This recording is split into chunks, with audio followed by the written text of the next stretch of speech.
দীর্ঘ অগণিত রক্তপাত ও বহু বছরের অবরোধের পর ইসরায়েল এবং হামাসের মধ্যে যুদ্ধবিরতি চুক্তি কার্যকর হওয়ার ঘোষণাটি কেবল একটি কূটনৈতিক সফলতা ছিল না, এটি ছিল গাজার জনপদের জন্য দীর্ঘশ্বাস ফেলার এক ঐতিহাসিক মুহূর্ত, যা সঙ্গে সঙ্গে সেখানকার পরিবেশ পাল্টে দেয়।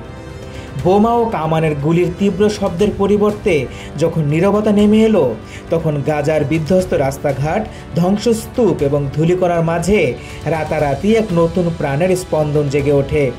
ভোরের আবছা আলোয় দেখা যায় যুদ্ধের ভীতি নয়, মুক্তির এক স্বতঃস্ফূর্ত উচ্ছ্বাস। এই দৃশ্যের কেন্দ্রে ছিলেন সাংবাদিকেরা,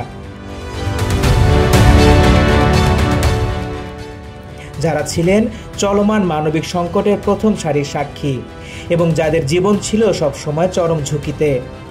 মাসের পর মাস ধরে নিজেদের নিরাপত্তার জন্য তারা যে ভারী প্রেস লেখা বুলেট প্রুফ জ্যাকেট এবং হেলমেট পরিধান করে আসছিলেন, তা ছিল তাদের উপর চাপানো মানসিক ও শারীরিক ধকলের এক অবিরাম প্রতীক।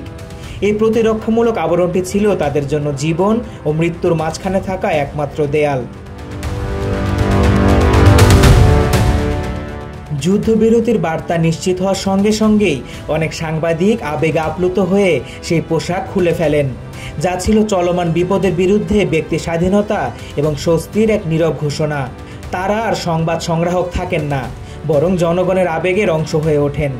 সেই মুহূর্তে গাজার প্রতিটি প্রান্তে শুরু হয় এক বিস্ফোরক ও স্বতঃস্ফূর্ত উল্লাস। জনগণ দলে দলে রাস্তায় নেমে আসেন। উল্লাস ধ্বনি, গাড়ির হর্ন, আল্লাহু আকবার ধ্বনি এবং আনন্দের স্লোগানে আকাশ বাতাস মুখরিত হয়ে ওঠে। এই সম্মিলিত কণ্ঠস্বরের মধ্যে সবচেয়ে শক্তিশালী এবং বারংবার উচ্চারিত স্লোগানটি ছিল গাজা মুক্ত, যা কেবল যুদ্ধবিরতিকে স্বাগত জানানো নয়, বরং দখলদারিত্ব এবং বন্দিদশা থেকে পূর্ণ স্বাধীনতার প্রতি তাদের অনমনীয় আকাঙ্ক্ষাকেই জোরালোভাবে প্রকাশ করে। যুদ্ধক্লান্ত এই জনপদের জন্য এই মুহূর্তটি ছিল এক প্রয়োজনীয় মনস্তাত্ত্বিক মুক্তি, যা তাদের গভীর সহনশীলতা এবং ভঙ্গুর আশা সত্ত্বেও নতুন ভবিষ্যতের জন্য সংগ্রাম চালিয়ে যাওয়ার প্রত্যয়কে তুলে ধরে।